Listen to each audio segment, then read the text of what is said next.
Вот в один прекрасный день я просто встала из-за стола и ушла. Ты приходишь на работу в понедельник и уже ждешь вечер пятницы — не дело. А как вы вырабатывали вот эту самодисциплину? В любом деле, в котором ты хочешь достичь результата, его надо включить в ежедневную практику. Возможно, в других жизнях вы там жили? Среди предков китайцев нет. Есть грузин.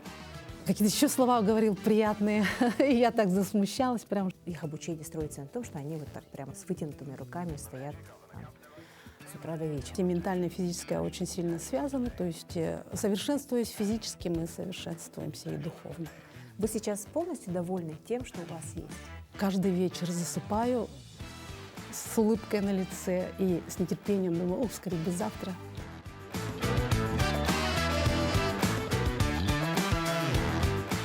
Светлана Кобякова родилась в Ленинграде, окончила школу номер 2 в Якутске, физический факультет ЯКУ, затем гемологический институт в Москве. В 2011 году с СВФУ дополнительно получила специальность менеджмент управления развитием бизнеса. Работала в Булунском улусе учителем, лаборантом и инженером в Институте космофизических исследований и аэрономии, занималась изучением физических свойств алмазов и разработкой новых изделий из алмазного сырья. С 2016 года по настоящее время директор автономной некоммерческой организации «Якутская школа Тайцзи-Цюань», чемпионка Европы по традиционному ушу, серебряный призер чемпионата мира по Тайцзи-Цюань, мастер ушу, 3-й дуань Всекитайской ассоциации ушу. Светлана, добрый день. Добрый день. Вы тот человек, который кардинально изменил свою жизнь примерно в 40 лет, да, насколько я помню? Да. И теперь занимается любимым делом. Я хочу процитировать ваше интервью. Если бы тогда, в 2005 году, мне сказали: ты оставишь работу, будешь чемпионом ушу и будешь в Китай ездить как к себе домой, я бы не поверила.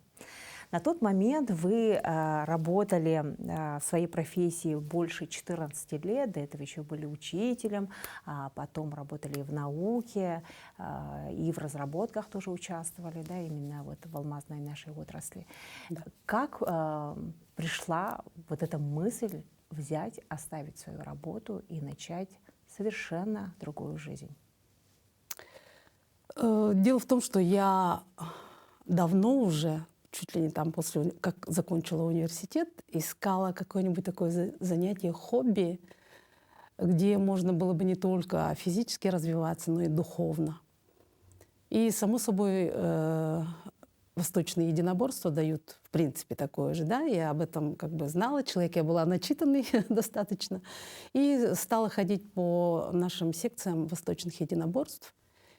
И походила на карате, на шотокан карате в клуб Кутсюр, ходила в клуб Сатори, кекусинкай карате, как-то сходила на айкидо, ходила на ушу, но нигде не задержалась, потому что в то время, видимо, все-таки не так много внимания уделялось именно духовному развитию, и я нигде особо не задержалась.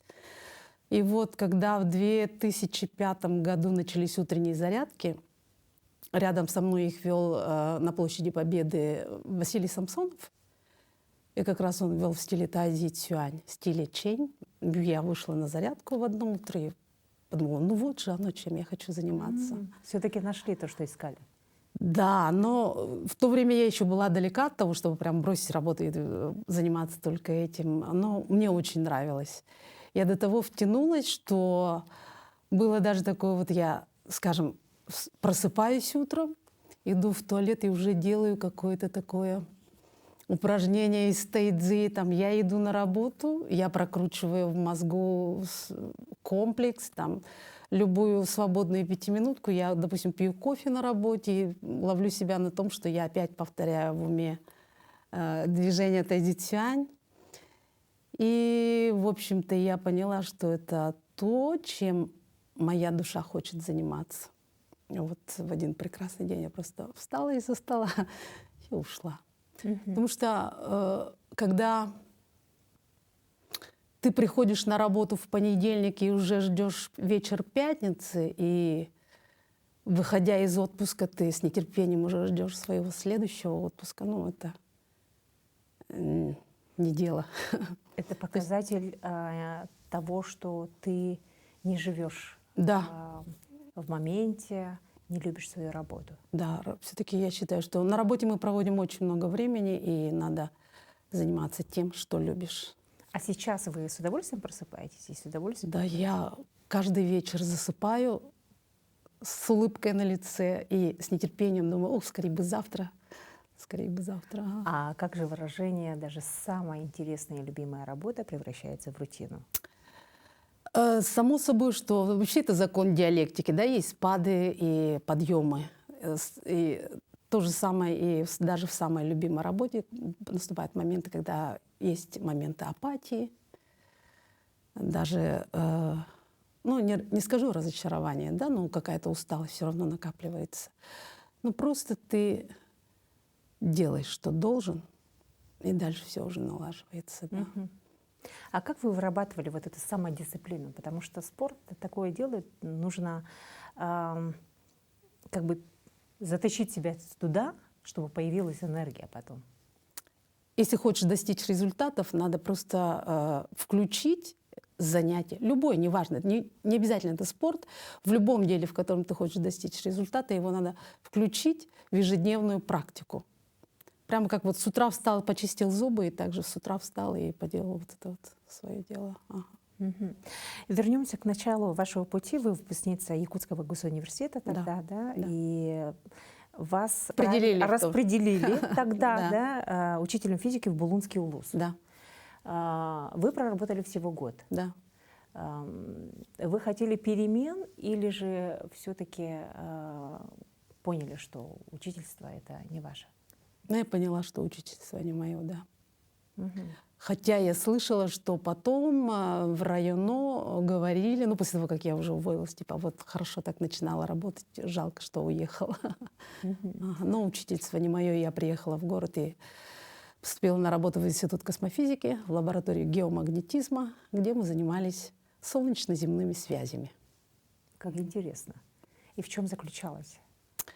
Ну, лаборатория геомагнетизма — это геомагнетизм, то есть магнитное поле Земли. Мы изучали влияние солнечного ветра на магнитное поле Земли, собственно, вот все эти магнитные бури и так далее. В то время просто в науке все было очень плохо. Это был 92-й, 93-й год, да, 94-й. С зарплатой было плохо, ее не платили, жить было почти не на что. И вот когда меня позвали в научную лабораторию, научно-учебную лабораторию «Минерал» при Комдрагмете, я вообще не раздумывая туда пошла и начала заниматься уже алмазами. Хотелось бы узнать о вашем учителе. Ну вот вы в интервью говорите то, что не сразу принимают всех, да, и очень сложно найти своего учителя. Как вы нашли своего учителя? Когда я начала заниматься ушу в 2005-м, в общем, я же уже сказала, да, что мне Тайзи Цюань очень понравился. И, ну, поскольку Тайзи Цюань, он зародился в Китае, само собой, что если ты хочешь познать все тонкости, надо искать учителя в Китае. Я вот стала рыскать по интернету, пытаясь найти какие-то контакты школы семьи Чэнь. Семья Чэнь — это семья, которая создала искусство Тайзи Цюань. От них пошло, да. И вот как-то искала и случайно нарвалась на имейл, написала им письмо без всякой надежды, там, можно ли там приехать к вам на обучение в Чинзягу. Вот. И неожиданно для меня они прям очень быстро ответили, сказали, да, приезжайте. Вот. И я приехала в Чинзягу. И прямо вот с первых минут, прямо с первых же секунд было такое внутреннее ощущение, как будто я приехала в самые родные места, где долго-долго не было, да. И прямо все казалось таким милым, родным. И да, я вот для пробы же первый раз поехала всего на неделю и уезжала прямо со слезами, сердце оттуда вырывало, прямо с кровью себя оттуда вырвала. И решила, да, на следующий год надо на 2 недели приехать. Приехала на следующий год на 2 недели. Нет, опять мало. Опять я уезжала со слезами. Еще на следующий год думаю, да попробую-ка на месяц. Приехала на месяц, опять мало. Мгм. После этого уже стала ездить на все лето. Ну, то есть зимой тренировочный сезон я работаю, а летом вместо отпуска я уезжала в Китай на 3 месяца. И занималась у мастера Чэнь Зычан. Он является носителем, хранителем традиции вот Цзичань, семьи Чэнь в 20-м поколении. Вот, ну, то есть прямой прямо потомок. И так уж повезло, что я попала к нему и получала знания прямо из первых рук. И где-то вот в 2011 году я первый раз туда поехала, а в 2014 году, в 2015 году я решила попроситься в личные ученики. То есть ну, сначала проверила себя, действительно ли, хочу ли. Мгм. Ага. А разница в чем? Вот приходить учиться и быть личным учеником? Это нагрузка больше, это больше философии. Когда ты становишься личным учеником, тебя прям принимают в семью, то есть ты становишься членом семьи Чэнь, и своему учителю ты становишься как его ребенок. То есть, например, дети моего учителя зовут меня сестра. Мгм. И более тщательный подход к обучению. Хотя вот в Китае есть такое дело, что, вот, скажем, личных учеников им передают все секреты, а остальным ученикам так, поверхностно, да. В семье Чэнь так не принято. В принципе, если человек готов принять, то они дают ему прямо все. Но если ты личный ученик, то тебе прямо более тщательно, да, обучают. И потом еще, такая привилегия, можно сказать, поскольку я уже член семьи, да, то есть я могу приезжать в деревню, когда хочу, сколько хочу, могу там жить и совершенно бесплатно, прям, как член семьи. Мгм. Вы говорите в интервью, что человек должен быть хорошим. Что, по-вашему, хороший человек? Потому что представления у всех разные. Мой учитель, мастер Чэнь Зычан, он очень хороший человек. Он одинаково по-доброму относится ко всем, неважно, сколько лет человеку, откуда он, богат, беден и так далее. Никакой совершенно разницы. Он ко всем относится по-доброму, и всех, кого учит, он старается им именно на доступном ему уровне дать максимум без каких-то там без раздражения, потому что люди же разные бывают, некоторые слегка медленно усваивают, да, я прям удивлялась первое время особенно, потому что во мне этой терпимости было поменьше, и удивлялась, с каким терпением и добротой он прямо учит каждого. Ага.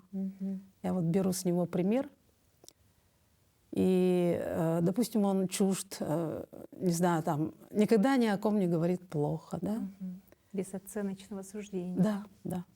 И принимает людей такими, какие они есть. Ко всем относится с любовью. Ну вот вы в каждом интервью говорите о любви к Китаю, о том, что едете туда как к себе домой. Вообще вы изучали свою родословную? Там, возможно, в каком-то действительно поколении ваши предки оттуда. И чувствуете ли вы же говорите, как к себе домой, и я почувствовала, Да, что чувствовала. как я давно здесь не была, возможно. И верите ли вы, что, возможно, в других жизнях вы там жили? Среди предков китайцев нет. Есть грузин. Вот, а китайцев нету, а возможно, есть предыдущие жизни, да, возможно, может быть, я там в самом Чинзигово и жила. Поэтому и вы нашли путь. Да, наверное, так. К этой практике. Также мы узнали то, что у вас есть, оказывается, свое китайское имя с очень таким глубоким значением. Как вас назвали и что это означает? По-моему, что-то связано с цветком, который появляется, как наши подснежники, Да. цветут под снегом. Имя мне дал мой учитель, и он всегда дает вообще все имена своим ученикам иностранным. Не просто так, да, то есть он думает, размышляет, какое имя подходит. И вот он однажды подошел ко мне и говорит, Чэнь имя, и будет твое имя. Чэнь — это фамилия, И это первый, и Мэй — это цветок мэйхуа, цветок китайской сливы. И он объяснил это так, сказал, мэйхуа — это первый цветок, долгожданный цветок, расцветающий первым после долгой зимы. И расцветает он еще, когда лежит снег. И вот говорит, вот ты живешь на севере, и несмотря ни на какие холода, ты все равно вот занимаешься. И, в общем, ага, какие-то еще слова говорил приятные. И я так засмущалась, прям что заволновалась. Ага, и была очень благодарна. Мне очень нравятся мои китайские имена. Имей. И сейчас в Китае, допустим, если я в Чжэцзяго приезжаю, никто не знает меня по российскому имени. Если сказать там, позовите Светлану, где Светлана, никто не будет знать, да, но если скажете, где Имей, сразу укажут на меня. Вы также говорите о том, что с момента, когда вы начали заниматься танцем, вы очень полюбили культуру якутскую. У меня даже раньше спрашивали, да, как это ты, якутка, вот китайской тайцюань занимаешься, неужели там оно тебе близко? А я скажу, что наоборот, тут нет никакого абсолютно противоречия, и вся философия тайцюань, она очень-очень сильно перекликается с нашей якутской верой. И занявшись тайцюань, я наоборот даже пришла к нашей якутской вере. Вот это вот три единства — небо, земля, человек, да, то, что в тайцзи у нас ведь тоже и ебор, ахалан, вот, и три души, салганкут, боркут, и якут, это все вот и в тайцзи тоже есть. А сколько у вас последователей здесь, в Якутии? И вы же говорите, я не про бизнес, да? Я больше про философию, я больше про семью. Да? Как вы набираете людей? Вы понимаете, что это ваш человек? Обычно я объявляю набор осенью, в сентябре, и обычно приходит довольно много народу. И я даю тайцзи-цюань в том виде, в каком я получаю его у первоисточника, что называется, да, в семье Чэнь, в Чжэцзяго. Вот я каждое лето обучаюсь, приезжаю и передаю эти знания своим ученикам. И, конечно же, люди разные, да, кому-то, допустим, даже если взять музыку, кому-то нравится больше рок, кому-то классическая музыка, а кому-то попса. Собственно, и с тайцзи-цюань примерно так же, да, то есть осенью приходит много народу, и постепенно происходит отсев, и кому вот это отзывается, те остаются со мной уже на многие годы. Просто я учу людей традиционному тайцзи-цюань. Кому нравится, те занимаются. Кому не нравится, те не занимаются. Смысл в чем? Вот сама философия в чем? Что дает? Занятия тайцзи-цюань вообще они дают внутреннюю гармонию, они дают хорошую опору. Опору. Вот есть такое понятие в тайцзи-цюань — заземление, да, как бы оно больше физическое понятие, то есть ты ногами должен крепко стоять на ногах. И поскольку у нас и ментальное, и физическое очень сильно связаны, то есть совершенствуясь физически, мы совершенствуемся и духовно. Совершенствуясь духовно, мы совершенствуемся физически. И, допустим, занятия как наши построены. Обязательно мы делаем всегда разминку, суставную гимнастику, растяжку. И обязательно есть базовое упражнение в тайцзи-цюань, медитативное, называется «стояние столбом».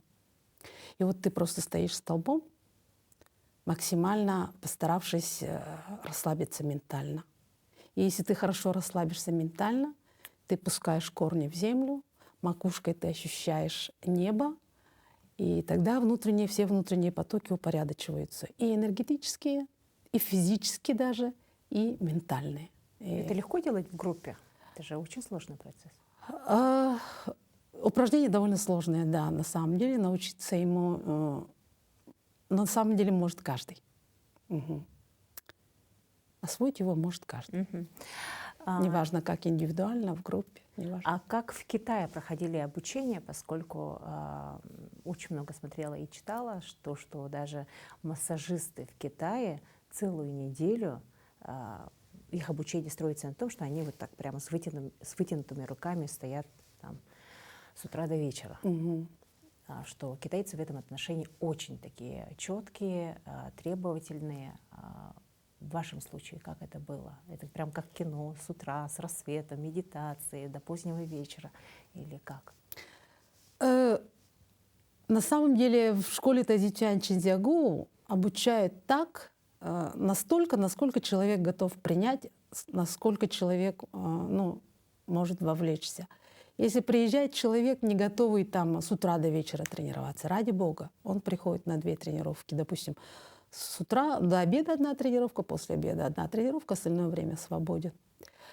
Если у тебя есть желание, ты можешь встать в 6:30 вместе со всеми учениками школы, сделать разминку, растяжку, все, подготовку к тренировочному дню. А после завтрака ты можешь пойти к старому мастеру Чэнь Сяосину и постоять столбом 40 минут. Есть желание — стоишь, нет желания — не стоишь. После этого 3-часовая тренировка дообеденная, обед, отдых, 3-часовая тренировка послеобеденная, ужин, отдых. И если у тебя есть желание продвинуться довольно сильно, то для таких есть еще вечерняя тренировка, часовая или 1,5-часовая, там, с 8 до 9, с 8 до 9:30. Потом отбой. Вы стоите 40 минут? Да. Когда в Чинзягу, да. Здесь, в Якутске, конечно, поскольку приходится заниматься и другими делами, да, и поэтому по наличию времени стоишь, но обязательно нужно постоять каждый день, потому что я даже внутренне чувствую, что если я не постояла столбом, я уже внутренне даже себя ощущаю уже не так. Минимально 3-5 минут. 3-5, максимально, 40. Сложно физически на самом деле, да, потому что стояние столбом в тазицюань стиле Чэнь даже не только ментальное упражнение, да, чтобы успокоиться ментально, но и физическое. Если ты можешь, мастер тебя сажает пониже. И причем ты сидишь не за счет мышц, да, а за счет натяжения сухожилий.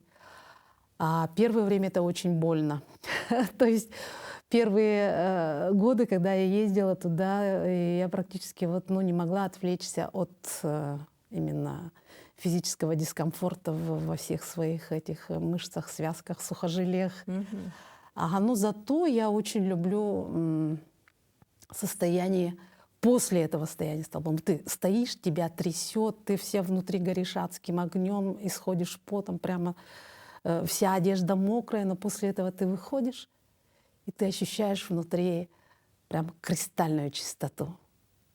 Внутри и разум чистый, и тело чистое, и душа чистая. И вообще кажется, что невозможно быть более счастливым, более чистым душой в этот момент. И я люблю состояние очень после. А вот сам процесс состояния столбом, да, он достаточно сложный. Но я также нашла очень интересный факт из вашей биографии, то, что вы очень любите оперу.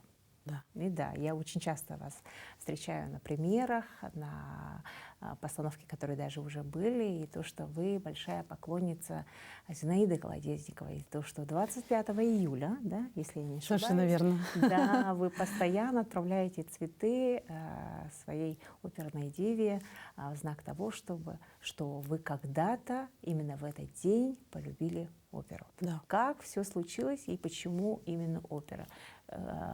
Что стало созвучным, и что вы нашли в этом искусстве, и почему оно вас так питает? Случилось, да, как вы сказали, 25 июля 2020 года в круизе Якутск-Тикси, когда Зинаида Колодезникова выступала перед туристами. То есть даже никогда выступала, чуточку раньше. То есть мы стояли, просто разговаривали с Зинаидой.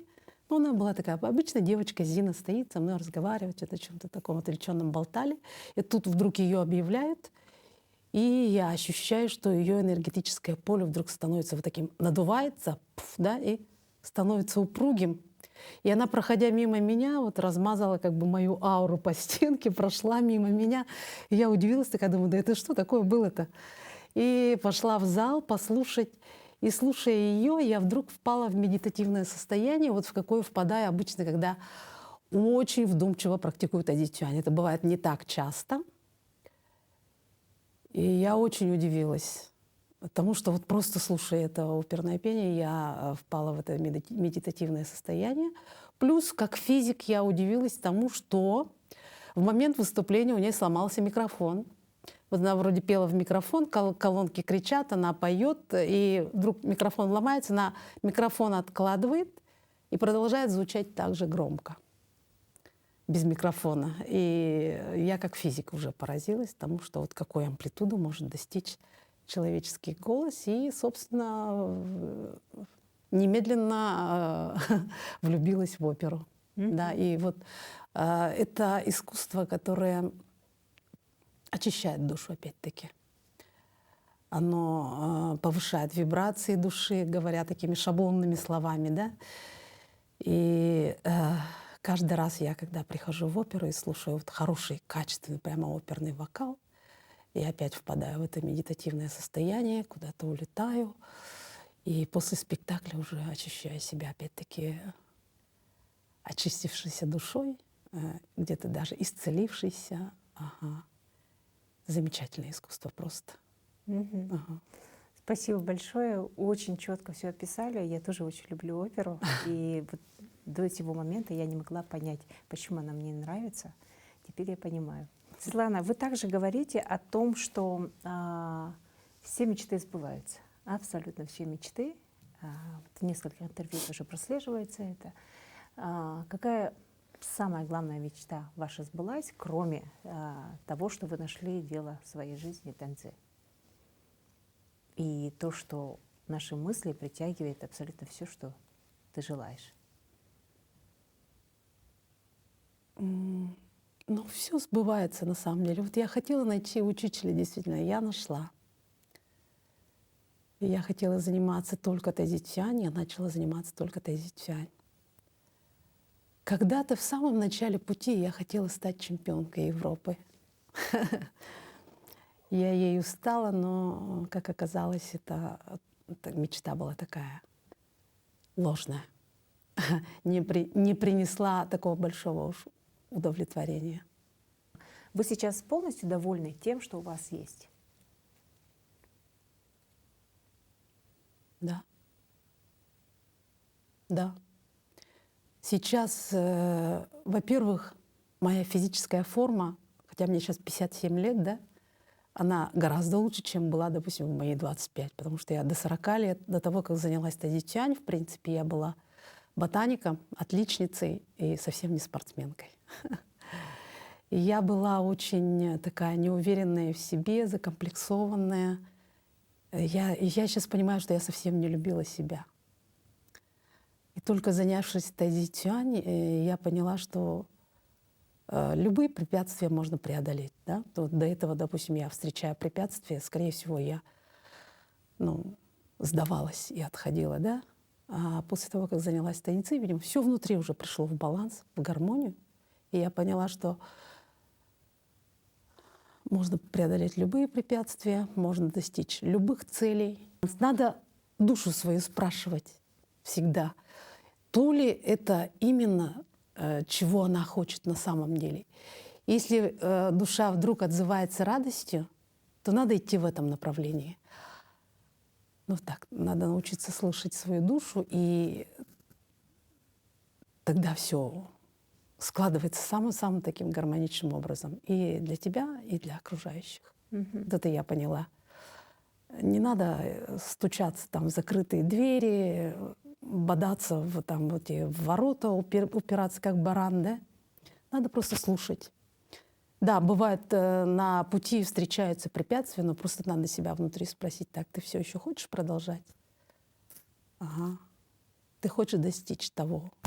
Если душа отзывается радостью, да, тогда уже все силы бросаешь на то, чтобы преодолевать это препятствие. Спасибо большое вам за интервью. Желаем, чтобы ваше окружение пополнялось новыми людьми, которые поддерживают вашу философию. Ну и всем здоровья, то, что Спасибо. вы транслируете и пропагандируете. Благодарю. Вам тоже. Всего самого-самого доброго. Успехов.